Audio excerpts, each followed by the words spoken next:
Estamos en nuestro día 133, en nuestro libro 13 de la Biblia, el libro de Primera de Crónicas, y comenzamos ayer los primeros 4 capítulos. Hoy vamos a continuar con 3 capítulos. Hablaremos en primer lugar en el capítulo 5 del tema que desarrollamos ayer sobre las genealogías. Solamente queremos afirmar que no podemos olvidar que toda la escritura es inspirada por Dios y es útil para redarguir, para enseñar, para instruir en justicia, a fin de que el hombre de Dios sea enteramente preparado para toda buena obra. Dios nos pastorea por medio de su palabra y el tema de las genealogías no escapa de esta verdad. Es un tema por medio del cual Dios nos está enseñando, nos está exhortando. Por eso no podemos despreciarlo, no podemos menospreciarlo, darle un lugar menor a una promesa que nos genere alegría, porque el tema de las genealogías es un tema importantísimo. Podemos ver a través de un viaje por los nombres que están en estos libros cómo fue que el pueblo de Dios llegó al cautiverio. Y tenemos que hacernos esta pregunta, ¿será que a través de nuestros propios nombres estamos escribiendo la historia del pueblo de Dios y a dónde el pueblo de Dios va a llegar? Veamos, por ejemplo, el impacto del pecado de Rubén, principal en poder, principal en fuerza, pero perdió su primogenitura, cosa que nosotros diríamos que es imposible que suceda, pues a él le sucedió. El derecho de primogenitura pasó a ser de José, el salvador de sus hermanos y figura de Cristo. Como dice Génesis 49, 3 y 4, Rubén, tú eres mi primogénito, mi fortaleza, le dijo su papá, y el principio de mi vigor, principal en dignidad, principal en poder. Impetuoso como las aguas, no serás el principal. Por cuanto subiste al lecho de tu padre, entonces te envileciste subiendo a mi estrado. También veamos las características de los hombres de Rubén, citadas en el verso 18, los hombres de Rubén, de Gad y de la media tribu de Manasés. Hombres valientes, hombres que traían escudo y espada, que entesaban arco, diestros en la guerra. Eran 44,770 que salían a la batalla. Ellos clamaron a Dios en la guerra y Dios les fue favorable porque esperaron en él. Versos 20 y 22 fueron ayudados contra ellos y los agarenos y todos los que con ellos estaban se rindieron en sus manos porque clamaron a Dios en la guerra y él les fue favorable porque esperaron en él. Y tomaron sus ganados, 50,000 camellos, 250,000 ovejas, 2,000 asnos y 100,000 personas, y cayeron muchos muertos porque la guerra era de Dios, y habitaron en sus lugares hasta el cautiverio.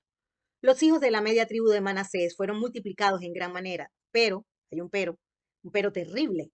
Versos 25 y 26, pero se rebelaron contra el Dios de sus padres y se prostituyeron siguiendo a los dioses de los pueblos de la tierra, a los cuales Jehová había quitado delante de ellos, por lo cual el Dios de Israel excitó el espíritu de Pul, rey de los asirios. Fíjense que fue Dios.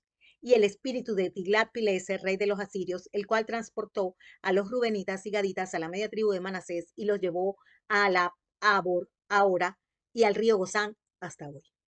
En el capítulo 6 observemos a Aarón y sus hijos. El verso 49 dice, mas Aarón y sus hijos ofrecían sacrificios sobre el altar del holocausto y sobre el altar del perfume quemaban incienso y ministraban en toda obra del lugar santísimo y hacían las expiaciones por Israel conforme a todo lo que Moisés, siervo de Dios, había mandado. Es un ejemplo a seguir. Observemos también la descendencia de Leví. ¿Qué importancia tiene esta tribu en el cautiverio del pueblo de Dios? ¿Qué papel jugaron los sumos sacerdotes y los cantores del templo en relación con la obediencia del pueblo de Dios? Jeremías 2:8 dice, los sacerdotes no dijeron, ¿dónde está Jehová? Y los que tenían la ley no me conocieron. Y los pastores se rebelaron contra mí.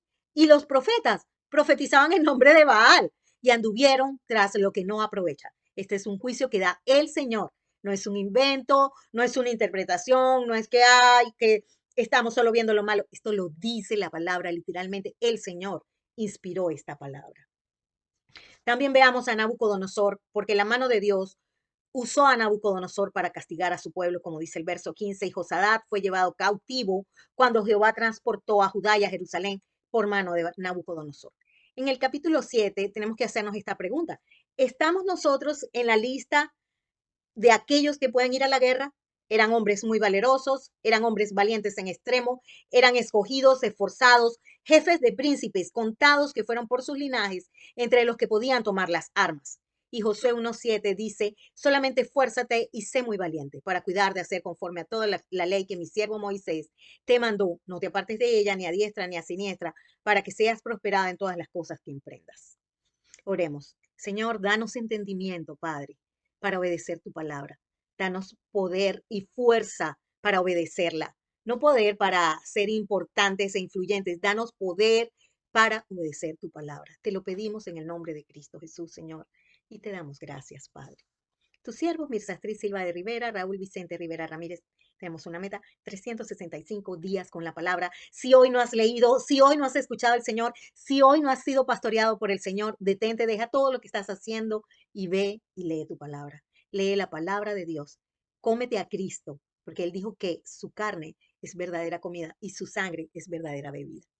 Aquí te dejamos nuestras redes para que puedas compartir este contenido con otros si te interesa y te invitamos a visitar nuestra Escuela de la Palabra en nuestra página web volveralapalabra.wordpress.com. Dios te bendiga, hermano.